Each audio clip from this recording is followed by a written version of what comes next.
अमावस्या और पूर्णिमा, दो बहनों की कहानी। किसी समय एक अत्यंत समृद्ध और धर्मनिष्ठ राज्य हुआ करता था। उस राज्य पर राजा धर्मपाल और रानी चंद्रलेखा का शासन था। उनका महल वैभव से भरा हुआ था, किंतु उनके हृदय में पक्षपात का अंधकार धीरे धीरे घर करता जा रहा था। राजा रानी के 4 संतानें थी, 2 पुत्र और 2 पुत्रियां। पुत्रों के नाम थे वीरेंद्र और आदित्य, और पुत्रियों के नाम थे अमावस्या और पूर्णिमा। पूर्णिमा अपने नाम के समान ही उज्जवल थी। उसका मुख चंद्रमा की तरह शीतल और पवित्र था। बचपन से ही उसके मन में भगवान शिव के प्रति गहरी श्रद्धा थी। प्रातः काल उठकर वह मंदिर जाती, शिवलिंग पर जल चढ़ाती, तुलसी को सींचती, गरीबों को भोजन कराती और माता पिता की सेवा को अपना धर्म मानती थी।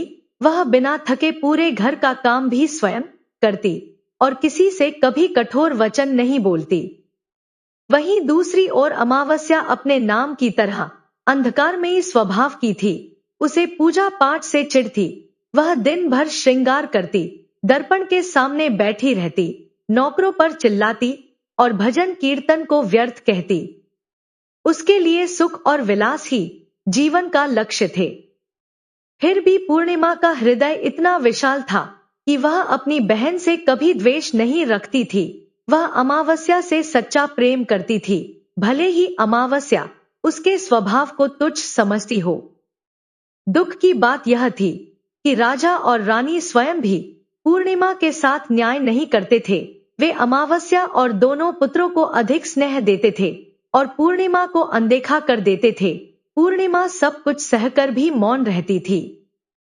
समय बीता, राजकुमारों का विवाह कर दिया गया और अब राजकुमारियों की बारी आई। एक दिन दरबार में विवाह की चर्चा उठी।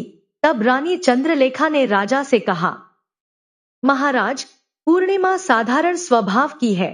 इसे किसी गरीब ब्राह्मण या किसान के घर ब्याह देना ही उचित होगा। यह पूजा पाठ और सेवा में लगी रहेगी, बड़े घर में जाएगी तो उसका स्वभाव वहां नहीं टिक पाएगा। फिर रानी बोली, लेकिन अमावस्या तो राजकुमारी है, उसे तो किसी धनवान और प्रतिष्ठित घर में ही भेजा जाना चाहिए। राजा ने बिना अधिक सोचे रानी की बात मान ली। अमावस्या का विवाह पास के राज्य के एक धनी राजकुमार से कर दिया गया। उसे सोने चांदी की पालकी, दास दासिया और अपार धन देकर विदा किया गया। और पूर्णिमा, उसे उसी राज्य के एक साधारण किसान के पुत्र से ब्याह दिया गया। विदाई में उसे ना कोई आभूषण मिले, ना धन, केवल एक पुरानी साड़ी और एक तुलसी का पौधा उसके हाथ में थमा दिया गया। रानी मन ही मन मुस्कराई और बोली, अब देखती हूँ यह पूजा पाठ करने वाली पूर्णिमा गरीब के घर कैसे रहती है। लेकिन उन्हें क्या पता था कि भगवान शिव की कृपा धन से नहीं, भक्ति से चलती है। और वहीं से पूर्णिमा के भाग्य की सच्ची कहानी शुरू होने वाली थी। विदाई के बाद दोनों बहनें अपने अपने ससुराल पहुंच गईं। अमावस्या राजमहल में किसी महारानी की तरह रहने लगी। रेशमी वस्त्र, आभूषण, दासियां और ऐश्वर्य, सब कुछ उसके चारों ओर था। उसका पति एक राजकुमार था, पर उसका स्वभाव घमंडी और अहंकारी था। धन और पद के कारण वह स्वयं को दूसरों से श्रेष्ठ समझता था। उधर पूर्णिमा एक साधारण किसान के घर पहुंची। मिट्टी की दीवारें, टूटी हुई छत और सीमित साधन, पर वहां शांति थी। उसका पति शांत, विनम्र और परिश्रमी था। पूर्णिमा ने अपने भाग्य को भगवान शिव का प्रसाद मान लिया और उसी छोटी सी झोपड़ी में भी रोज पूजा पाठ, तुलसी सेवा और अतिथि सत्कार करने लगी।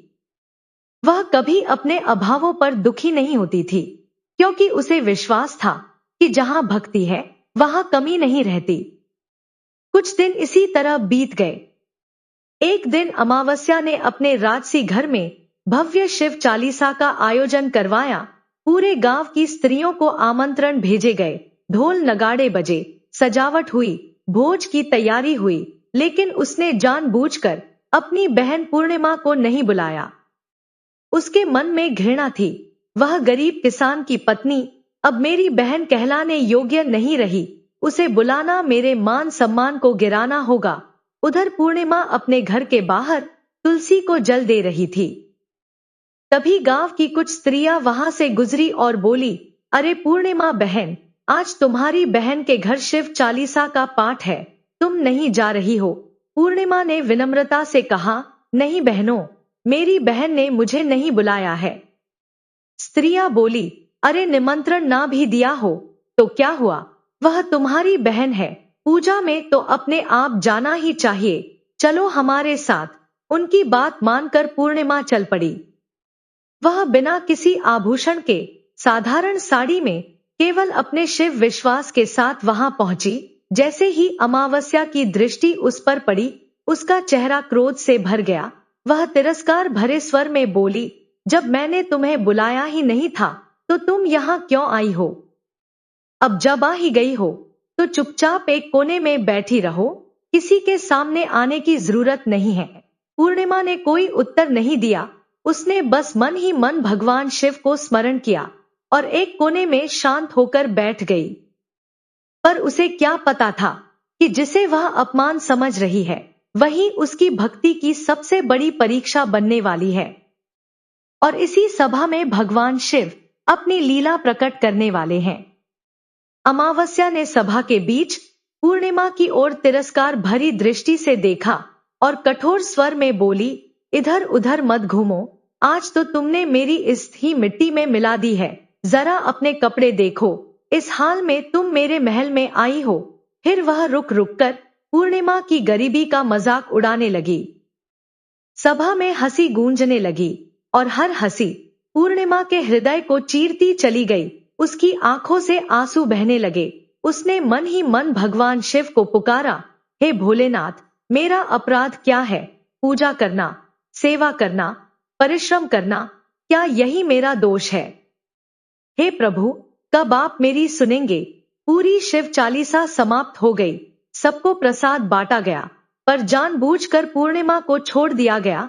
वह खाली हाथ भारी मन लेकर वहां से निकल पड़ी। रास्ते में सोचने लगी, घर पहुंचूंगी तो बच्चे प्रसाद मांगेंगे, मैं क्या उत्तर दूंगी? तभी उसके मन में विचार आया, क्यों ना मैं कुछ समय के लिए अपने मायके चली जाऊं। वह मायके की ओर चल पड़ी। कुछ दूर जाने पर उसे एक तुलसी का पौधा दिखा। उसके पास एक छोटा सा चबूतरा था और उस पर एक वृद्धा बैठी थी। उस बूढ़ी माँ ने प्रेम से पूछा, बेटी, तुम कौन हो और कहाँ जा रही हो? पूर्णिमा ने अपना हाल सुना दिया। बूढ़ी माँ बोली, बेटी, मेरा तुलसी का पौधा सूख रहा है, इसमें थोड़ा जल डाल दो और यह चबूतरा साफ कर दो तो मुझे शांति मिलेगी। पूर्णिमा ने तुरंत तुलसी को जल चढ़ाया, चबूतरे की सफाई की और उस वृद्धा के चरण दबाए। फिर बोली, माँ जी, और कोई सेवा? बूढ़ी माँ का चेहरा प्रसन्नता से चमक उठा।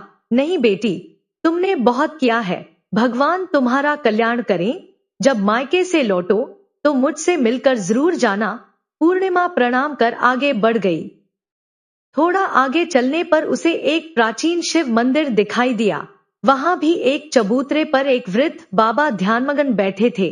वे साधारण नहीं थे, वह वृद्ध बाबा वास्तव में स्वयं भगवान शिव थे, पर पूर्णिमा उनकी दिव्यता को पहचान ना सकी। बाबा ने करुण स्वर में कहा, बेटी, तुम कौन हो? क्या मेरी एक छोटी सी सहायता कर सकती हो? बड़ा पुण्य मिलेगा। पूर्णिमा ने विनम्रता से उत्तर दिया, मेरा नाम पूर्णिमा है बाबा। बाबा बोले, बेटी, यह मंदिर बहुत गंदा हो गया है, कोई इसे साफ नहीं करता, क्या तुम इसकी सफाई कर दोगी और मेरे स्नान के लिए 2 बाल्टी पानी भर दो, शरीर बहुत थक गया है। पूर्णिमा ने बिना एक पल भी सोचे मंदिर की सफाई की। उसने शिवलिंग को धोया, दीप जलाया, फूल चढ़ाए और पूरे मन से भगवान शिव की पूजा की। फिर बाबा के लिए पानी भर दिया। बाबा मंद मंद मुस्कुराए। पूर्णिमा उन्हें प्रणाम कर आगे बढ़ गई। थोड़ी दूर आगे उसे काली माँ का मंदिर मिला। वहां भी एक वृद्धा बैठी थी, वही आदिशक्ति माँ काली, साधारण रूप में। माँ ने पूछा, बेटी, तुम कौन हो? क्या मेरी कुछ सहायता करोगी? पूर्णिमा ने हंसकर अपना नाम बताया। माँ बोली, यह मंदिर कितना गंदा हो गया है। लोग पूजा करके चले जाते हैं पर सेवा कोई नहीं करता। पूर्णिमा ने झाड़ू उठाई, मंदिर साफ किया, माँ का श्रृंगार किया, दीप जलाया और उन्हें स्नान भी कराया, फिर उनके चरण दबाए। माँ काली का मुख आशीर्वाद से चमक उठा। बेटी, तू धन्य है। आगे बढ़ते हुए पूर्णिमा एक नदी के किनारे पहुंची। वहां एक और वृद्धा बैठी थी, वही स्वयं गंगा मैया थी। गंगा मैया ने कहा, बेटी, क्या मेरी भी थोड़ी सेवा करोगी? पूर्णिमा ने उन्हें जल अर्पित किया, घाट साफ किया और प्रेम से सेवा की। गंगा मैया ने उसे भी आशीर्वाद दिया। इन सब आशीर्वादों के साथ पूर्णिमा अपने मायके पहुंची। जब भाभियों ने उसे देखा तो वे प्रसन्न हो गई। अरे पूर्णिमा बहन, इतने दिनों बाद आई हो। पूर्णिमा मुस्कुराई, आज मन हुआ अपनों से मिलने का, इसलिए चली आई। उसने वहां भी सबके साथ मिलकर काम किया, रसोई में हाथ बंटाया, भोजन बनाया। रात को सब साथ बैठे, हंसे, बातें की और प्रेम से समय बिताया। पर उसे यह पता नहीं था कि रास्ते में जिन बूढ़ों की उसने सेवा की थी वे ही अब उसका भाग्य लिखने वाले हैं।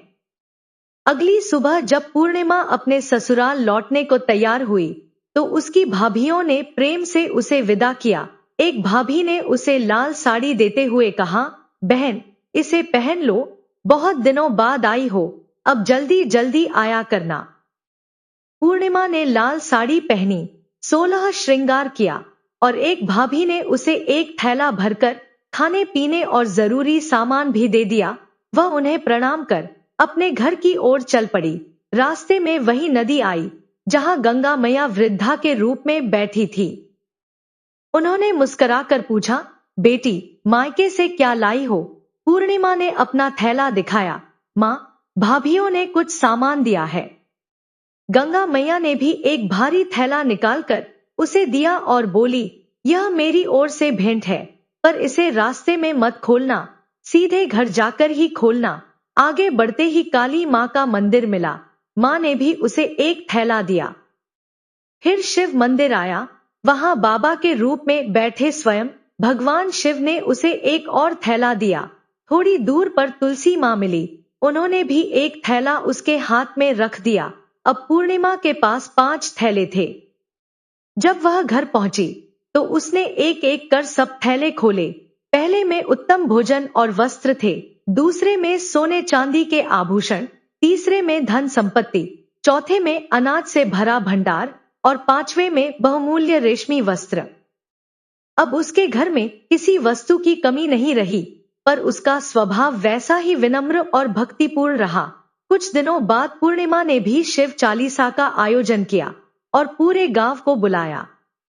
वह स्वयं अपनी बहन अमावस्या के घर निमंत्रण देने गई। जब अमावस्या आई और उसने पूर्णिमा का वैभव देखा तो उसकी आंखें फैल गईं। बहन, यह सब अचानक कैसे? पूर्णिमा ने शांत स्वर में कहा, जिस दिन तुमने चालीसा रखी थी और मुझे अपमानित किया था, उसी दिन मेरे भाग्य ने करवट ली। मैं मायके गई, रास्ते में देवताओं की सेवा की और भगवान ने मेरी भक्ति का फल दे दिया।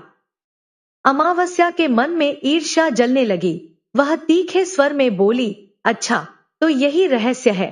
अब मैं भी मायके जाऊंगी, तुम भी मुझे डांटना और मुझे भी प्रसाद मत देना, तब देखना मुझे भी क्या मिलता है। पूर्णिमा ने शांत भाव से कहा, बहन, यह सब भगवान की कृपा है, मैं तो सबको प्रसाद दूंगी। लेकिन अमावस्या ने प्रसाद लेने से इनकार कर दिया। वह क्रोध में घर लौटी, बच्चों से कुछ बहाना बनाया और अकेले ही मायके की ओर चल पड़ी। रास्ते में वहीं तुलसी माता मिली, उन्होंने करुण स्वर में कहा, बेटी, जरा चबूतरा साफ कर दो और तुलसी में जल डाल दो। अमावस्या चिल्ला उठी, मैं इतनी कीमती साड़ी पहनकर आई हूँ, यह सब करके गंदी कर लूं? मैं कोई नौकरानी नहीं हूँ। तुलसी माता चुप हो गई। आगे बढ़ी तो शिव बाबा मिले, उन्होंने भी सहायता मांगी, पर अमावस्या ने उन्हें भी अपमानित कर भगा दिया। काली माँ और गंगा मैया से भी उसने वही व्यवहार किया। उसकी कठोरता देखकर सभी देवी देवता रुष्ट हो गए। जब वह मायके पहुंची तो भाभियां उसे देखकर हंसने लगी। अरे देखो, महारानी जी आ गईं, ना काम करती हैं, ना बुलावे का इंतजार, बस मुफ्त में खाने आ जाती है। रात में अमावस्या ने भोजन किया और सो गई। सुबह बोली, भाभी अब मैं जा रही हूँ। भाभियों ने व्यंग्य से कहा, जाओ महारानी, शुभ यात्रा। अमावस्या बोली, पूर्णिमा को तो आपने थैला दिया था, मुझे क्या मिलेगा? भाभी ने हंसते हुए कहा, तुम्हारा थैला तो अपने आप तुम्हारे घर पहुंच जाएगा। अमावस्या बिना कुछ बोले अपने घर की ओर चल पड़ी। रास्ते में वही दिव्य शक्तियां उसे फिर मिली। गंगा मैया, काली माँ, भगवान शिव और तुलसी माता, सबने उसे भी थैले दिए, ठीक वैसे ही जैसे पूर्णिमा को दिए थे। अमावस्या के मन में खुशी भर गई। देखो, मुझे भी वही मिला। लेकिन जैसे ही वह घर पहुंची और थैले खोले, उसका रंग उड़ गया। एक थैले में सिर्फ मिट्टी थी, दूसरे में कठोर पत्थर, तीसरे में सांप और बिच्छू, और बाकी थैले भी डरावनी और व्यर्थ वस्तुओं से भरे थे। वह घबरा गई, सिर पीटने लगी। हे भगवान, ना मायके में कुछ मिला, ना यहाँ। रोती हुई वह पूर्णिमा के पास पहुंची। तुझे सब कुछ मिला और मुझे कुछ भी नहीं। पूर्णिमा ने शांत स्वर में कहा, बहन, जब मैं मायके जाती हूँ तो भाभियों की सेवा करती हूँ। मैंने रास्ते में गंगा मैया, शिवजी, काली माँ और तुलसी माता की सेवा की। तूने तो सभी को अपमानित कर दिया। ईश्वर अहंकार को फल नहीं देता।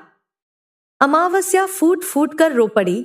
बहन, मुझे माफ कर दो, मैंने सदा तुम्हारा अपमान किया। अब मैं भी भक्ति का मार्ग अपनाऊंगी। पूर्णिमा ने प्रेम से कहा, 3 सूत्र याद रखो।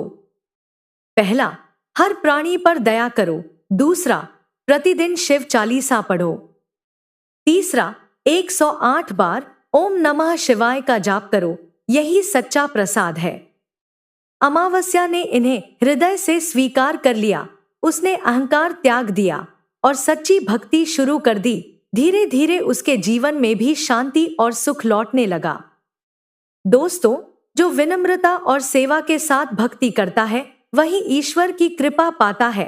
अहंकार से किया गया धर्म भी खाली हाथ लौटा देता है। जय हो भोलेनाथ। दोस्तों, कहानी कैसी लगी हमें कमेंट करके जरूर बताइए। वीडियो पसंद आया हो तो लाइक करें, शेयर करें और हमारे चैनल को सब्सक्राइब अवश्य करें। धन्यवाद।